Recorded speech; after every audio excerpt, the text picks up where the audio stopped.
Little Red Riding Hood. Once upon a time, in a simple cottage beside the deep dark woods, there lived a little girl called Little Red Riding Hood. She was kind and considerate, and everybody loved her. One afternoon, Little Red Riding Hood's mother called to her. Granny isn't feeling up to snuff today, She said, so I baked her favorite custard as a little surprise. Be a good girl and take it to her, will you? Little Red Riding Hood was delighted. She loved going to Granny's, even though she meant crossing the deep, dark woods.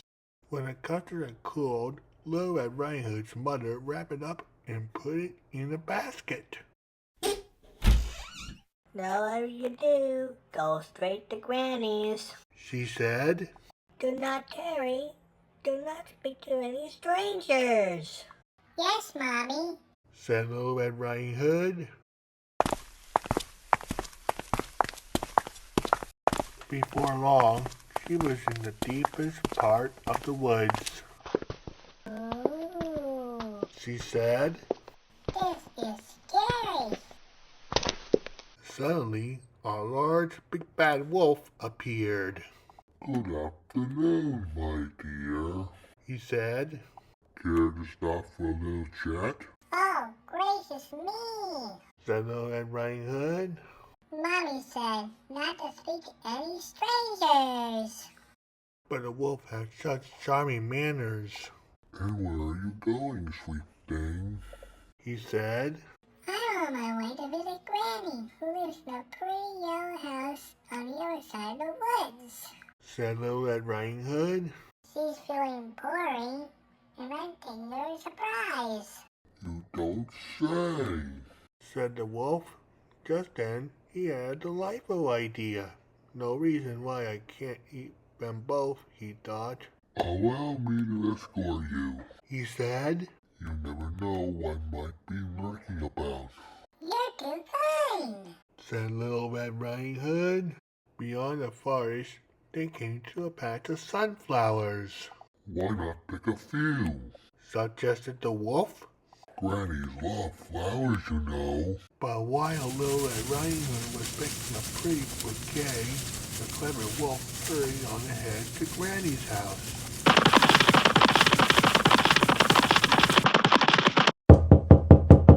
Who is it? Called out Granny.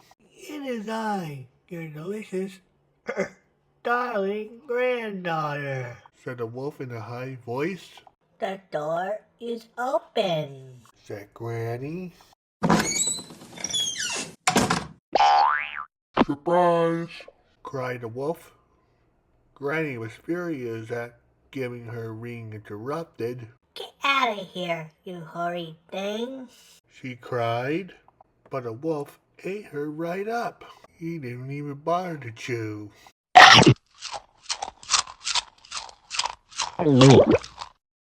Tasty. He said, patting his tummy.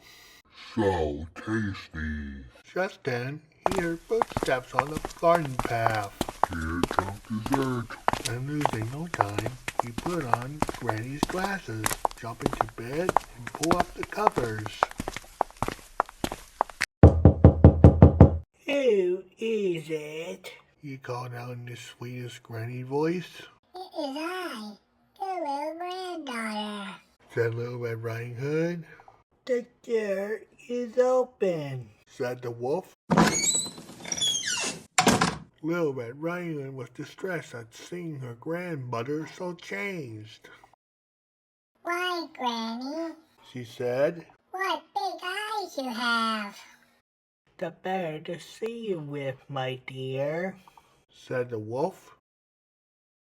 And Granny, what a big nose you have.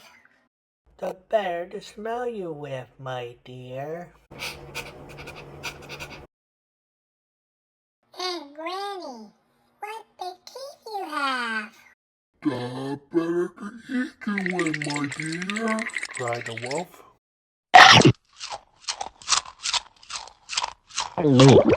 And he ate her right up. I'm so wicked he said. So wicked.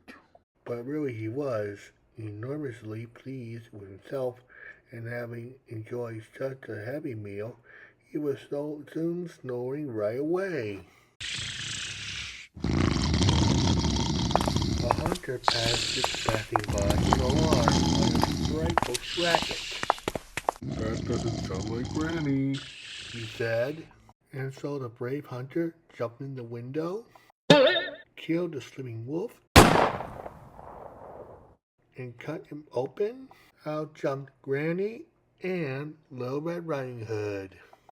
We are ever so grateful. Said Little Red Riding Hood.